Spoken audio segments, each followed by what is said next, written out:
dampak dari pertumbuhan dari ekonomi dari perumahan sangat penting nggak? Sangat penting sekali. Nah, kalau mau bagus harus berkualitas nggak? Harus bertanggung jawab nggak? Harus kredibel nggak? Terus bisa nggak kita bilang diri kita bagus tanpa ukuran? Bisa nggak? Maaf ya, Pak Samuel bilang, oh saya bagus, saya benar, nggak bisa kan Pak? Mesti ada alat ukur, iya kan? Kemarin bagus kita diskusi sama SMF Pak siapa? Pak Nanta sama Pak Nixon di BTN tadi malam kita makan ya, sama satu lagi Pak Nafri ya. Ada dua lembaga yang mengukur, salah satunya di swasta. Provindo sama Surveyor. Ya, tolong diagendakan ya Pak Sekjen ya. Alat ukur. Nah Presiden itu menekankan harus ada urut. Nah kalau alat ukur negara namanya apa Pak? Yang mengaudit dari negara Pak? BPK. Dan BPK. Kalau KPK itu menindaklanjuti. BPK. Kalau dari pemerintah apa namanya Pak? BPKP. Itu Pak. Pemerintah adalah BPKP. Kalau negara BPK. Nah, saya kasih penjelasan. Nah, sekarang monggo. Anda tanya sama saya ya. Saya menjalankan perintah Presiden untuk rumah yang harus berkualitas. Yang kedua nih, tepat sasaran. Kita sudah rapat berapa kali dengan Bappenas Pak? Berapa? 4 kali. Ya. Tujuan kita apa Pak? Data. Ya, data MBR. Kita diminta tepat sasaran. Datanya di mana? Ya di BPS. Mana datanya kan itu? Nanti saya kirim ke Tapera kepada Bank Penyalur. Tidak boleh dari data ini larinya MBR-nya itu. Jadi nggak boleh nanti Bank Penyalur di luar itu pandang. Ya kan? Nggak bisa suka-suka. Harus dari mana kan? Tapi yang buat kan bukan kita.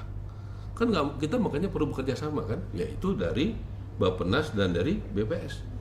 Baik kriterianya kan beda, Jawa Barat, Jawa mungkin Sumatera Utara, Aceh, Papua beda kan? Nah kita buat per provinsi angkanya. Jadi semua sistem Pak, kita kerja itu sistem. Jadi data daripada BPS itu kita pakai sebagai acuan MBR. Kan begitu. Pak Presiden luar biasa buat rakyat. Tahu kan tahun baru kemarin? Biasanya tiket pesawat kalau tahun baru naik atau turun? Naik, Pak. Tahun kemarin? Saya katakan bagaimana Bapak Presiden berpikir bagaimana juga Lebaran ini beliau ingin lakukan itu. Bagus nggak? Mulia nggak cita-citanya? Bapak dukung nggak begitu? Ya kan? Pengusaha harus untung, harus Presiden selalu ngomong untung. Ya, tetapi juga untungnya yang wajar, betul nggak? Ya kan? Saya terbuka saja. Kalau dengan perhitungan Bapak-bapak tetap untung, boleh nggak harga rumah subsidi dikurangin sedikit aja? Boleh nggak Bapak-bapak? Boleh. Saya mau tanya dengar, boleh nggak? Jawab dong suaranya. Harganya juga harus turun juga Pak. Ya, makanya saya katakan ya Pak ya, ada pengusaha di bidang transportasi. Bisa turun nggak harga tiket Pak? Nggak apa-apa Pak, nanti kita lihat Pak, siapa yang bisa mengikuti negara, siapa yang tidak.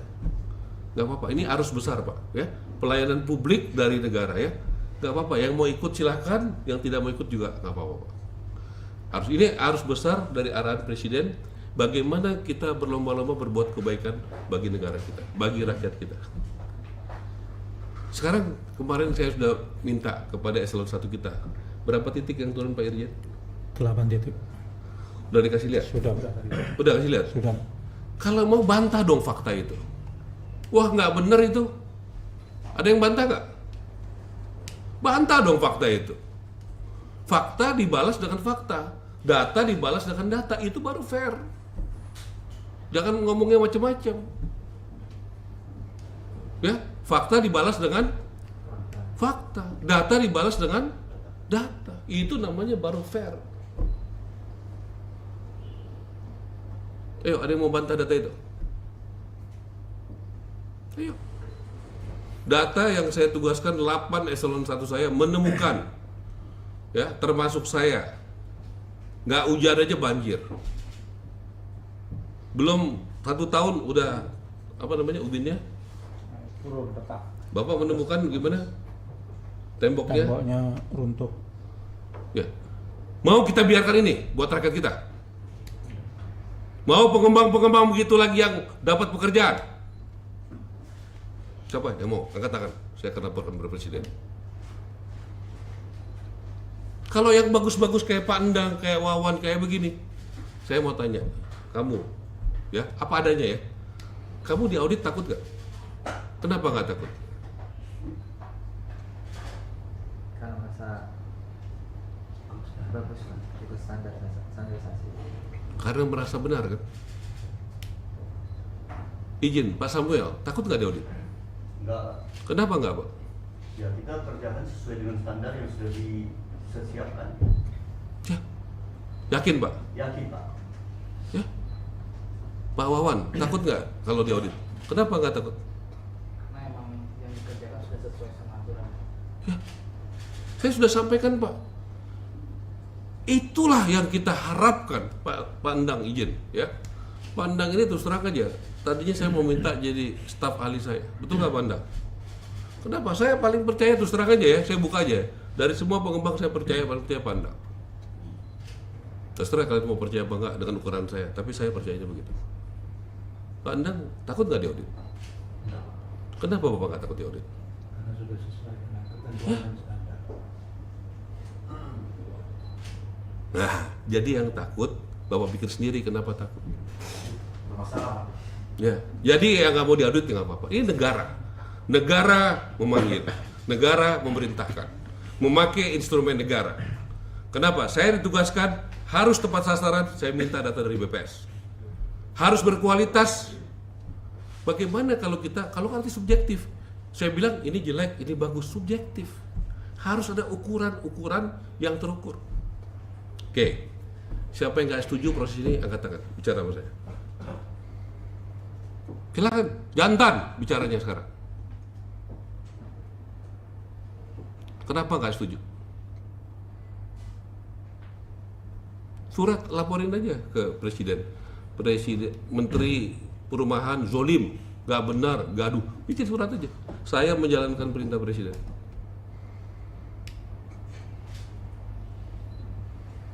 Ayo dong, kalau dia nggak setuju, jangan teriak-teriak keluar, ngomong sekarang. Gak apa-apa, jangan terpaksa ya. Ini ada 4 menurut saya pengembang bagus yang siap diaudit. Tepuk tangan buat mereka. Tepuk tangan dong, ya, kalau bagus-bagus ya. Berarti yang tidak siap diaudit, kalian pikirin sendiri kenapa. Kalian pikirkan sendiri, kenapa tidak siap diaudit? Kalau ada pelanggaran, ya tanggung jawab dong. Kalau tidak sesuai aturan, tanggung jawab dong. Ini APBN kok, uang rakyat kok. Kok uang rakyat nggak boleh diaudit? Uang rakyat ini, uang APBN. Ya, jadi saya sampaikan, ya, saya doakan semua yang hadir di sini, ya, bisnisnya, karakternya, kejujurannya, sportifnya, seperti Pak Endang, Pak Wawan, ya, Pak Angga dan Pak Samuel. Banyak kok, saya yakin banyak kok pengembang yang bagus. Saya yakin banyak pengembang yang bagus. Dan kalau ada hasil auditnya kan beda-beda. Hukuman kan juga ada hukuman percobaan, benar nggak? Ada 3 bulan, ya kan? Ada 6 bulan, ada setahun, ya nggak? Ada 5 tahun, ada 10 tahun, ya nggak? Ada 20 tahun, ada hukuman mati. Kalau yang parah banget, mau kita kasih kesempatan lagi mengelola rumah subsidi buat rakyat kita, rakyat MBR, rakyat yang berpenghasilan rendah. Mau kita buat rakyat itu dijolimi? Enggak. Saya Marwar Sirait, ya, saya mendapatkan misi mulia. Presiden Prabowo sudah kasih saya kehormatan menjadi menteri, ya. Saya lebih takut kehilangan kepercayaan daripada kehilangan jabatan. Dan dalam rangka menegakkan kebenaran dan keadilan, saya tidak takut terhadap apapun. Saya punya presiden yang berani, yang optimis. Saya sebagai anak buahnya, ya, akan jalankan apapun resiko saya. Dan saya sudah laporkan semuanya. Saya doakan bapak-bapak di sini, ya, jadi pengusaha yang negarawan, pengusaha yang tanggung jawab, pengusaha yang berkualitas, ya, pengusaha yang membuat rakyat itu jangan sedih, jangan seperti orang-orang yang kita temui eselon 1 kita, ada yang nangis, ada yang marah-marah, ada yang kecewa, karena rumahnya banjir, retak-retak, temboknya mau roboh. Tidak boleh ada lagi kejadian begitu di Indonesia ke depan. Sudah cukup lama ada pembiaran seperti ini. Harus ada perubahan. Harus ada perubahan, tapi perubahan dengan tujuan baik, dengan tujuan yang benar, dengan ukuran yang objektif, ukuran yang profesional, yang diaudit. Ya, saya doakan teman-teman yang ada di sini adalah pengusaha-pengusaha merah putih, patriot-patriot. Saudara berbisnis sebagian adalah rumah subsidi, betul nggak? Artinya buat orang kaya atau orang miskin? Orang kaya atau orang miskin? Mau kita jolimi orang miskin itu? Saya sudah siapkan nanti 911 kalau di Amerika itu pandang pengaduan, misalnya ada orang mau dibunuh, mau dirampok, tabrakan kan? 911 perumahan lagi disiapkan oleh Pak Irjen, Pak Fitra, ya, supaya nanti ada pengaduan. Saudara dukung nggak itu? Buat pengusaha yang berkualitas dengan apa yang Presiden Prabowo bangun dan saya laksanakan di lapangan, seneng nggak dengan ada ukuran-ukuran yang terukur begini? Seneng nggak? Buat pengusaha yang tanggung jawab, akan tambah maju nggak? Tambah bagus nggak? Ya, tambah bagus. Nggak perlu lobby-lobby, nggak perlu nyogok-nyogok menterinya dan dirjen-dirjen saya. Ya, siapa yang bagus akan kelihatan nggak? Mekanisme pasar akan terjadi, sehat. Siapa yang bagus, siapa yang unggul, siapa yang hijau, siapa yang menepati janjinya. Karena banyak itu pengaduan dari konsumen, janjinya begini, pas bila terjadi enggak. Banyak itu ketidaktepatan atas janji sebelum pelaksanaan. Promosinya begini, jadinya begini. Ya. Saya rasa kita harus berubah, kita harus mengikuti arus yang benar, arus besar dari Presiden Prabowo, membawa Indonesia lebih baik, lebih bersih, lebih bermartabat. Siapa yang mau ikut arus ini, ikut Pak Prabowo. Kalau tidak, ya nggak apa. Kita mengamankan uang negara, kita mengamankan uang APBN, dan doakan semoga tahun ini ada berkat arahan Presiden Prabowo, ya, ada peningkatan untuk rumah-rumah, pembangunan rumah di Indonesia secara besar.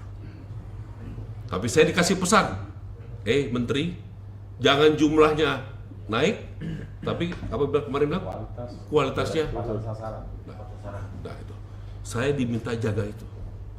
Dan ukurannya Pak Prabowo tidak pernah mau menjolimi orang. Ukurannya adalah audit. Ukurannya bukan karena kedekatan, bukan karena pertemanan. Kemarin saya tuh tegaskan kok, di PIK Pak Aguan teman saya, Pak Antoni Salim teman saya. Kalau memang itu rakyat tidak boleh eksklusif, saya datang ke sana, tidak boleh eksklusif. Ya, RTDL rencana detail tata ruangnya sudah ada, tetapkan titiknya, bongkar itu buat rakyat. Ya, tidak boleh ada konflik interest. Walaupun kawan, keluarga, hukum, keadilan, kebenaran harus ditegakkan.